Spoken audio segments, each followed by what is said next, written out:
सदर मोहतरम all India Muslim personal board हज़रत मौलाना खालिद सैफुल रहमानी साहब नसीम बदशरीफ फरमा कौम और मिल्लत के तंजीमों के जिम्मेदारान, मेरे साथी अरकान पार्लिमान, दीगर सियासी पार्टी के जिम्मेदार, मौजूद हाज़रीन इकराम, बुजुर्गान कौम और मिल्लत, मैं सिर्फ आपके सामने ये अर्ज करना चाह रहा हूँ कि नरेंद्र मोदी की हुकूमत वक्फ बिल को लाकर कानून बनाने की जो कोशिशें कर रही है, उनका मकसद एक ही है कि इस मुल्क में अमन को खराब किया जाए।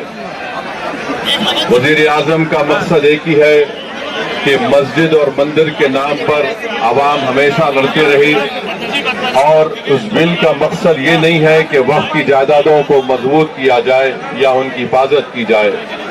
आप खुद अंदाजा लगाइए कि हिंदू धर्म के एक बहुत बड़े जूरिस्ट हैं B.K. मुखर्जी की किताब में लिखा गया कि हिंदू धर्म में बाई कस्टम बाई यूसेज वो मंदिर की जायदाद बन सकती है। तो नरेंद्र मोदी वक्फ के वक्फ बाई यूजर को इस तरह से खत्म कर रहे हैं कि अगर कोई डिस्प्यूट होगा या गवर्नमेंट प्रॉपर्टी होगी तो वक्फ बाई यूजर नहीं रहेगा। दिल्ली में 123 वक्फ की जायदादें हैं, जिस पर दिल्ली हुकूमत का दावा यह है, मरकजी हुकूमत का, कि ये गवर्नमेंट की प्रॉपर्टी है। कलेक्टर को इख्तियार देने का मतलब यही है कि कलेक्टर हुकूमत के हक में फैसला देगा। जिस मस्जिद के इमाम हमारे भाई मौलाना मोहिबुल्लाह नदवी साहब हैं, वहां पर मरकजी हुकूमत कहती है कि वो गवर्नमेंट की प्रॉपर्टी है। अगर कल खुदा ना खास्ता ये कानून बनेगा तो कोई भी जाकर मरकजी हुकूमत की तरफ से, दिल्ली सरकार की तरफ से वहां पर एक नोटिस लगा देगा कि ये वक्फ की प्रॉपर्टी नहीं है। हिबा को निकाल रहे हैं, ट्रांसफर ऑफ प्रॉपर्टी में हिबा है, मगर कोई गिफ्ट नहीं कर सकता वक्फ की जायदाद को।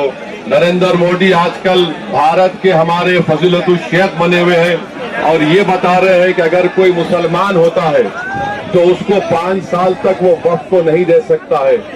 ये कहां से इनको मालूम हुआ? कौन से फिक्र ये की किताब में लिखा गया? तो इनका मकसद एक ही है कि भारत के मुसलमानों से उनकी सियासी और मजहबी शनाख्त को छीन लिया जाए। मैं आपको बता रहा हूं कि इस बिल का मकसद मुसलमानों से मस्जिदों को छीनना, दरगाहों को छीनना, कब्रिस्तानों को छीनना, इवैक्यू प्रॉपर्टीज को छीन लेना, ये मकसद नरेंद्र मोदी की हुकूमत का है। और हम कॉशन कर रहे हैं चंद्रबाबू नायडू को, हमारे पासवान साहब को और नीतीश कुमार को, याद रखिए दुनिया जब तक कायम रहेगी, अगर आप इस वक्त नाजुक वक्त में इस बिल की तायीद करेंगे तो आपको मुसलमान कभी नहीं माफ करेगा, क्योंकि आपकी तायीद की वजह से ये बिल कानून बनेगा। इसलिए हम उनसे भी कह रहे हैं कि आप इस गैर अनकॉन्स्टिट्यूशनल बिल की तायीद मत करिए। हमारा मुतालबा सिर्फ यही है, अगर हिंदू धर्म की प्रॉपर्टीज में, मंदिरों में, सिखों के गुरुद्वारा में कोई गैर सिख या गैर हिंदू मेंबर नहीं बन सकता तो मुसलमान के इस वक्त में क्यों बन सकता है? तो ये तमाम चीजें हैं। हम उम्मीद करते हैं कि हुकूमत इसका नोटिस लेगी।